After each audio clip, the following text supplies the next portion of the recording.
everyone, and welcome to San Antonio Monthly TV. Today, we have the honor to get to know a very special and very important gentleman. His name is Charlie Minn.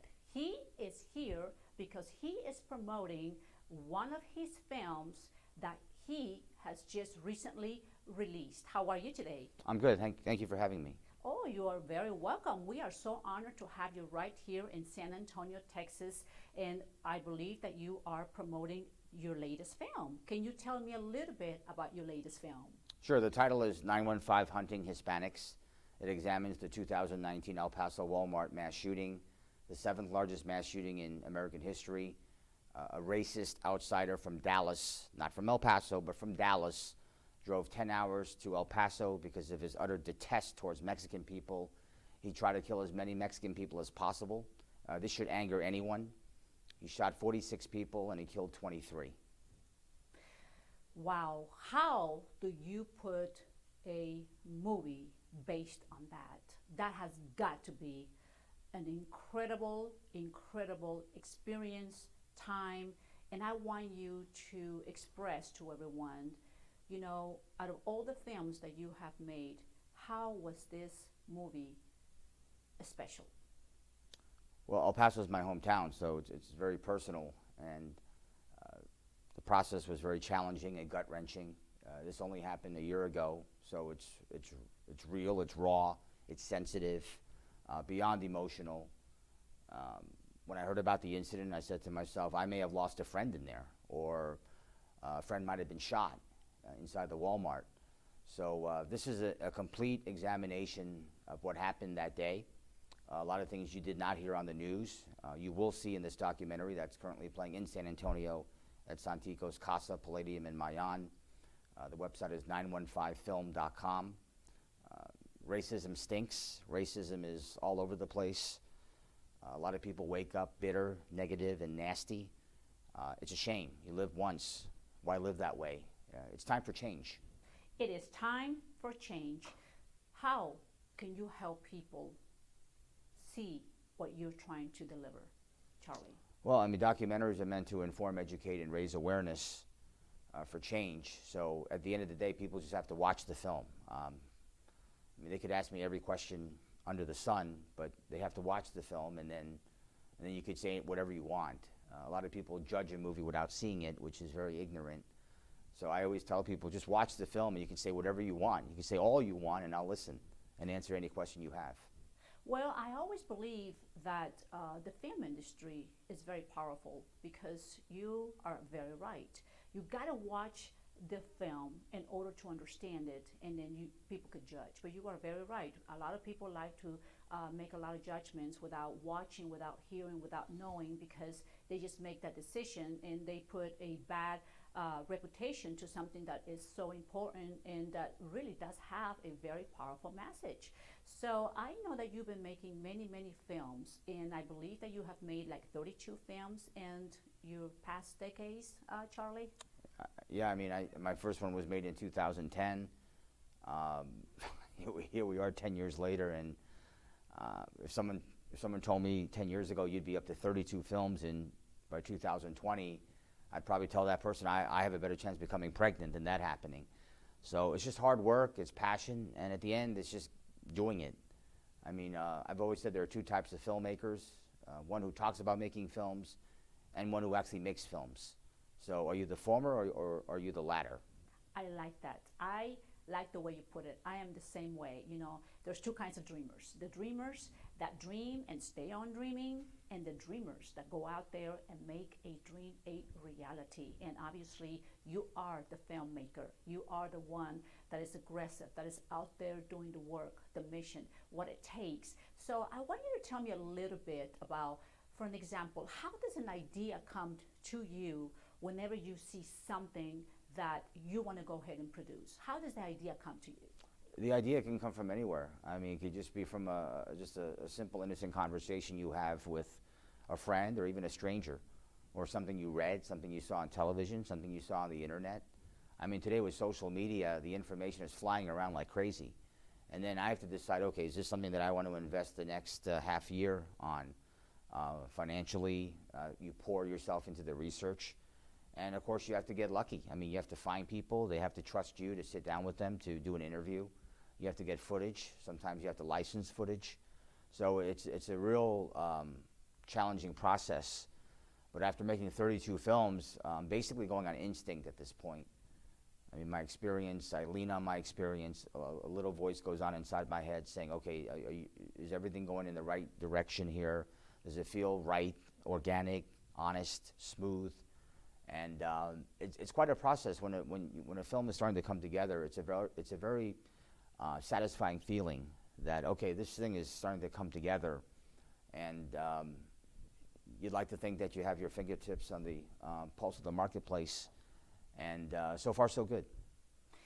What message would you give out to all the beautiful people out there that's watching this interview when they want to become film directors, producers, when they want to make film? What message would you give them? You know, as I said earlier, I mean, either you talk about it or you do it. I mean, you got to roll up your sleeves and get it done. I think the question is, everybody wants to do it and they don't know how to do it, Charlie. What would you advise them? Well, you got to educate yourself. You got to research. You got to. I mean, today there's no excuse. You just go online. All the information is on your phone. So it's a lot easier nowadays because Yes. now it's like information is at the tip of your hands. Well, when you and I were in college, I mean, we didn't have these social media gadgets. You know, like today, these millennials, all the information is in their pocket. You take out your phone, and you get the information that way. It's scary today with technology. We didn't have that back in our day. I mean, we didn't even have cell phones. How ridiculous was it to get a message? You go home and you listen to your answering machine. I mean, I don't know how we lived back then. You know, today it seems like you can get any information you want. What do you think about our technology today? You as a filmmaker, as a film director, as you know, you do a little bit of everything. You're so involved. What do you feel about that? How do you feel about it? To be frank, I think it's gotten out of control. It's gotten louder and more aggressive, and I only see it getting worse. I mean, these kids, they know more than we do. It's scary. I mean, I tell these high school kids when I give presentations about my films, I tell them, you're no longer the future, you're the present, because they are the wheelhouse of social media. It's amazing what they know, and they often know things that we don't know as adults. So I think if anything, it's getting louder, more aggressive, and worse. Yeah, there's more information out there, but I think it's causing kids to do things that they shouldn't be doing.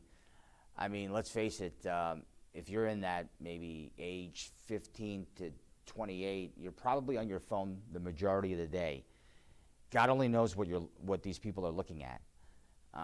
Chances are it's a waste of time. But again, if you use it to your advantage, you can do a lot.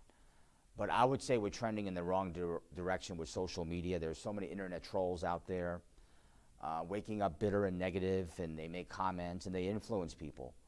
So to answer your question directly, I think it's getting worse, even though the information is more out there. I totally agree with you. I could not agree any better. And you know, it is important to follow someone like Charlie, because Charlie is always going to have a positive message. So social media could be a good thing if you follow the right thing, if you follow the people that are making a difference, just like you are. You're making a difference to the world with your film, with your message, with what you're trying to get across. You are looking for problems to be solved, and that's why I enjoyed about the little bit that I've seen of what you have done. You have done some amazing, great things in the film industry that are making a difference, and you're the kind of person that cares. You're the kind of person that takes the time to go out there, and if the case is not solved, you're looking for a way to still continue trying to figure out to how to solve the cases. That's what I find interesting in your films. So I want you to tell everybody what has been the different way of filmmaking from 10 years ago to filmmaking today. Well, I mean, everyone has a phone, so it seems like everyone's a filmmaker or a photographer.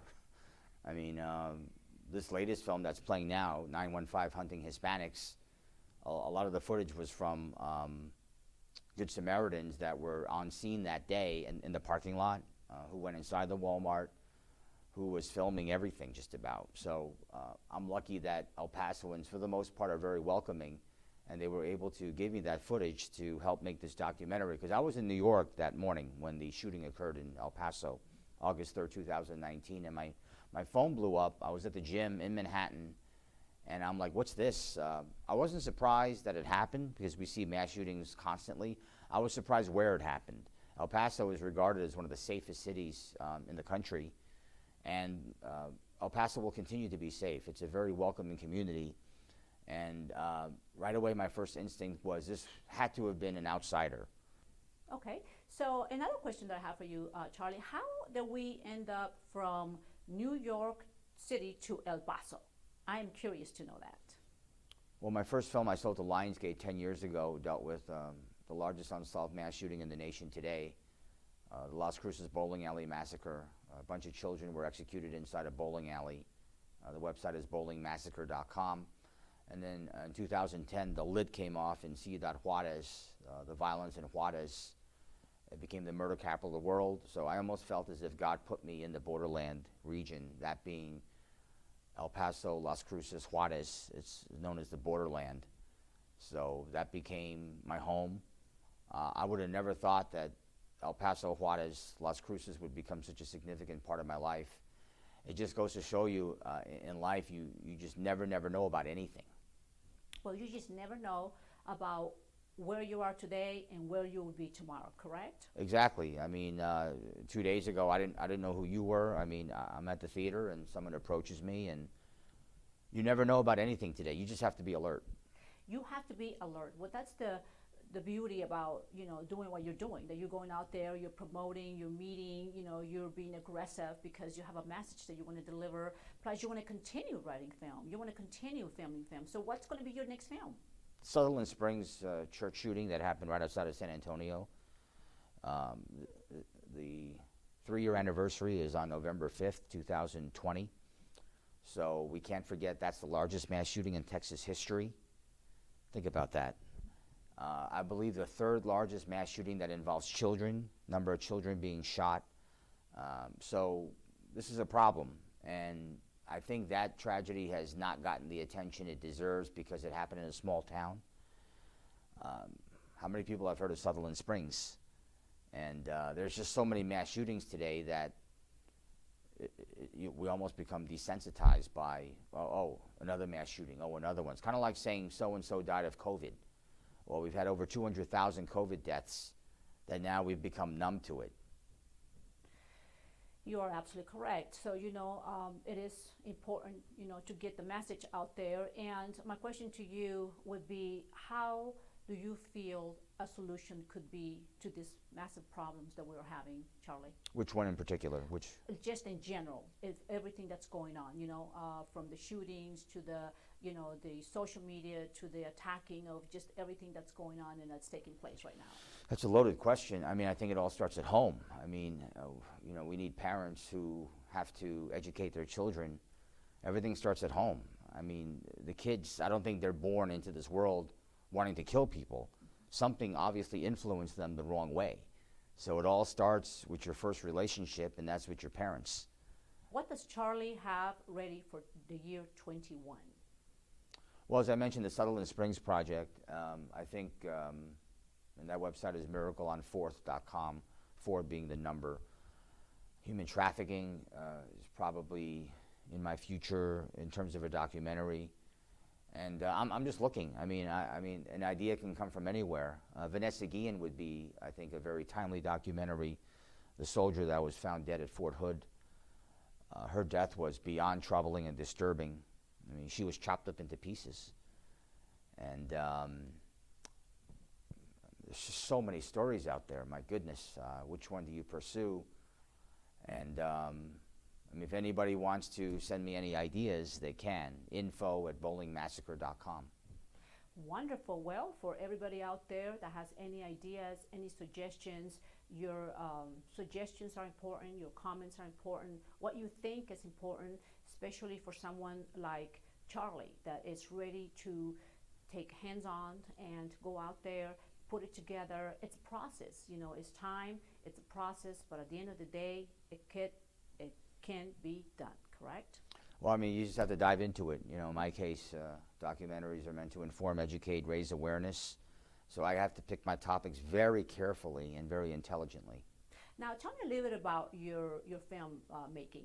So, how does your team work? Is your team based in New York? Is it based in El Paso? Do they fly back and forth with you? Is your home office in New York and you just film out of El Paso? I know you film all across Texas, obviously, because you do different things. Well, it depends on the story, depends on where it happened. I mean, I'm in Mexico a lot. I mean, I have 20 films on Amazon Prime. So I have cameramen located in a lot of different cities that I know, that I've worked with. So I'm very lucky in that regard, where I could just take out my phone, make a couple of calls, and I have a crew put together. My main editor is in New York, my composer's in New Hampshire, my graphics person, actually I've switched lately, so they're New York, Texas. I mean, people kind of move around, so I have maybe 3 to 5 people working for me at any given time. I'm an independent documentarian. I have to know who I am and what my limits are. I'm not Oliver Stone. I don't have a $100 million Warner Brothers and a Paramount helping me. So everything is from the gut, and I have to be smart about everything and be efficient and make sure that every move I make is the right one. And so how does your film get releases? Do you use sponsorship? Do you get corporations involved? How does your film industry move forward? Okay, every film is case by case. I've made a lot of them. Some have sold to Lionsgate, Investigation Discovery. Right now, the big thing is streaming, especially because of this COVID. There's a lot of theaters that are either closed or not doing well because people don't want to go to the theaters. So New York and LA theaters are not even open yet. So streaming has taken on a whole new importance, whether it's Netflix, Amazon Prime, Hulu, Roku. There's a lot of streaming services now that can show your work. So that's really helped me in the last 5 years especially. That's really taken me to the next level, created more awareness, and given more filmmakers hope, because now there's more options. Before streaming, if your movie didn't do well at the box office, you were in trouble. Now if it doesn't do well at the box office, you have other outlets. So we talked earlier about social media getting more explosive. I would say streaming is getting more explosive as well. And I only see that getting bigger, especially with this pandemic getting worse. People want to be at home and they just want to stream the movies at home or on their phone. So do you feel that there's a good business for the film industry? Everything through streaming, everything. What your suggestion would be, if you're out there and you want to be a movie producer, if you want to move forward with your ideas, if you want to work with somebody like Charlie, how do you think that that's going to be able to make money for those people out there? Because it takes money to make a movie. Yeah, but if you're really smart about it, you don't have to spend loads of money to do it. You just have, the key word is efficient. And picking the right story, being smart about your marketing, the execution of the movie. And yeah, I would say there's a lot of luck involved as well. I mean, I never thought I could get this far. I'm kind of living a dream and a fantasy right now. I never thought in a million years that a stranger will come see your movie and they're waiting online buying popcorn. To me, that's the real test. Are strangers seeing your movie? Because anyone can have their friends and family go see your movie. But when Dick, Joe, Harry, and Sally that you don't know are watching your movie, then you really should tap yourself on the shoulder, because this is very hard. I mean, Oliver Stone was my idol. He's the only reason why I became a filmmaker. And I know Oliver's worked a lot with Tommy Lee Jones, who's from San Antonio, I believe. So I just think it's very important for a novice to look up to someone who's been there, done that, had their share of success. I mean, Oliver's won 3 Oscars. So he was a good guy to look up to and emulate to a degree. So I think filmmakers today, they just have to keep grinding it out. And for the novices out there, the beginners, just pick up a camera, buy a camera, and just start filming every day if you have to. Start making 1-minute, 2-minute movies and go from there. Wow. So my last question for you is, what makes you different from other movie producers out there, Charlie? I don't think there are too many victim-driven movie directors out there that talk about innocent people being murdered representing them, giving a voice to someone who does not have a voice.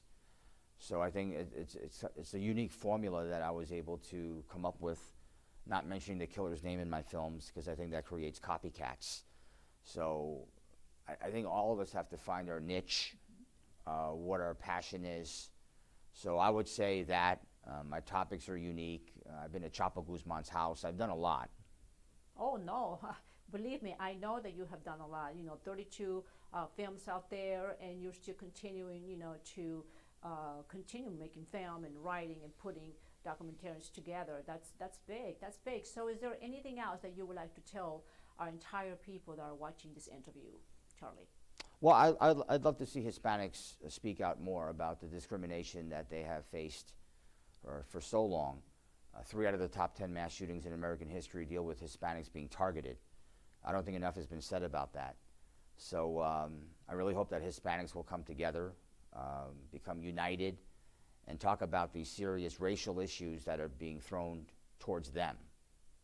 That is the key. That is the key, Charlie. Just become united. Speak out there. Your voice is important. And important, a man like Charlie that can put it out there in camera and put it out to the world, because you are important. Thank you so much, Charlie, for coming here to Bonita Production Studios. Thank you for your lovely story. It is powerful. I know that people out there are going to reach out to you, so we'll give all the information to you. And thank you, San Antonio Monthly TV, for always supporting everything that happens right here in our community. Hasta la vista.